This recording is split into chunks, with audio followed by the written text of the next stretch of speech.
MS Now's Kevin Pry is reporting on Capitol Hill. MS Now's Ken Dilanian from Washington, D.C. And MS Now's David Rohde is here on set. So, David, what do you make of how Tulsi Gabbard answered that question when she was pushed? And she's not the only. She got numerous questions from numerous members of this committee, but pushed on the intelligence that the president had, that the U.S. had surrounding the war in Iran.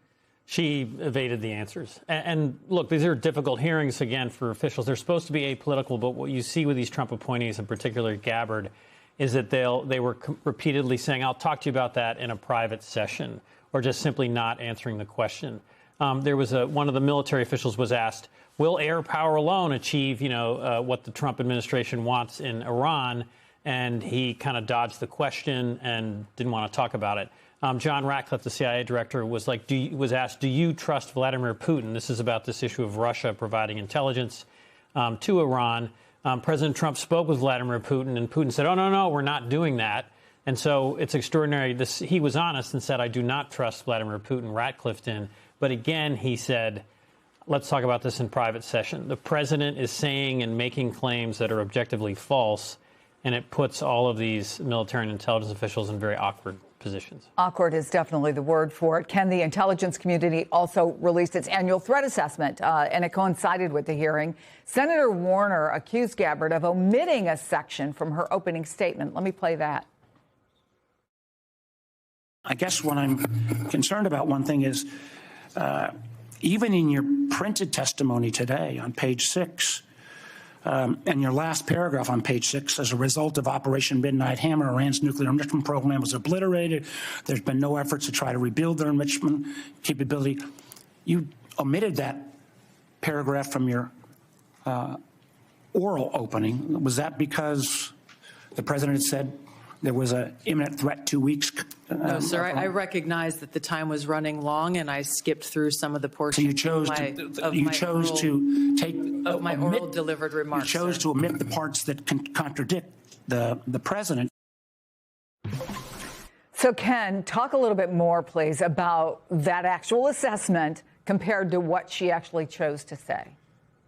Yeah, Chris, she not only admitted that section of her prepared opening remarks, she actually substituted it with something that said something different. She said, prior to Operation Epic Fury, that's the name of the attack on Iran, the IC assesses that Iran was trying to recover from the severe damage to its nuclear infrastructure sustained in the 12-day war and continued to refuse to comply with its nuclear obligations as at the IAEA receive access to key facilities. So changed it to essentially say Iran was being recalcitrant, as if to try to justify retroactively the attack and suggest there was a threat, when clearly what she was saying in the prepared text, which may have been written days or weeks ago, that there wasn't. So that was a discordant note. And look, in general, I've been covering these threat hearings for 15 years, Chris. The unclassified document that they released prioritizing the threats against the United States was a very strange document. It led with threats from border security and transnational criminal organizations at a time when we're at war with Iran in the Middle East. That's what it led with. There's nobody in the IC that thinks that that is the top threat to the United States, but that is the political priority of the Trump administration, and so that's how that document read. And you had to go pages and pages into this 36-page assessment to find out about the assessment of the threat from China, about terrorism, about other nation states, things that used to be fundamental and front and center, cyber threats. And as Mark Warner pointed out, Chris, there was no mention in this document and very little discussion at this hearing of foreign threats in terms of manipulating how Americans think on social media. That's still happening. It's just that the intelligence community has unilaterally disarmed, has done away with the foreign threats task forces at the FBI and the DNI because Donald Trump didn't like what those things were doing. And so they're not looking at those things. And Mark Warner and other Democrats believe it's still a big problem, Chris. So this is a complicated question, I understand, but I also trust that you'll give us some insight into it. If an average American has decided to watch this because they really do want to know about the threats, they want to know what the position is of this administration and how they're handling it, what are they supposed to take away from this? How are they supposed to process it? They're not intelligence experts. No, that's an excellent question. And as David was alluding to before, what was clear from this hearing is these intelligence officials who are supposed to be sort of even-handed and objective are clearly kowtowing to Donald Trump. They know Donald Trump may be watching these hearings, and they're shading their answers in a way that seemed designed to please him rather than to sort of give a frank assessment to the American public of what the actual threats are. I mean, in the first Trump administration, being tough on China and leaning into the China threat was a sort of a signature foreign policy feature of Donald Trump. And that has completely gone away in the second Trump administration. They never talk about it. And certainly the Russia-Ukraine war was relegated to the back of the book of this intelligence assessment and got very little airtime at this hearing, as did some of the FBI issues that have been front and center for a while. One of the luckiest people at this hearing was Kash Patel, because he wasn't really asked about his trip on the FBI jet to the Olympics, which I know some Democrats had planned to ask, but look, there's a war with Iran, and so they had to deal with that. So it would be tough for any member of the public to sort of make sense of the actual threats from watching this hearing, Chris. Well, you're definitely helping us, and so we thank you for that, you and David both. So, Kevin, I should say Republicans also asked questions about intel, including an exchange about Joe Kent. That's, of course, the top national security official who resigned over the war. What did we learn there?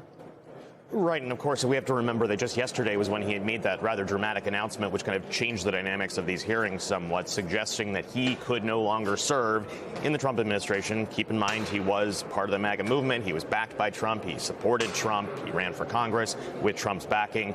But he said that he did not see there to be an imminent threat that would have warranted going to war with Iran. And so he was, one of the CIA director was pressed on this assessment from Kent. Here's that exchange. Is there anything to indicate that Iran had ceased in its nuclear ambitions or in its desire to continue to build ballistic missiles capable of threatening American troops and allies in the Middle East? Senator, no. In fact, the intelligence reflects the contrary. So you disagree with Mr. Kent? I do. Of course, just within the last few moments during one of the last Q&As that we saw here between Senator Ossoff of Georgia, a Democrat, and Tulsi Gabbard, he pressed her repeatedly about this question of an imminent threat. And she said that the intelligence community assessed that Iran maintained the intention to rebuild and continue to grow their nuclear enrichment.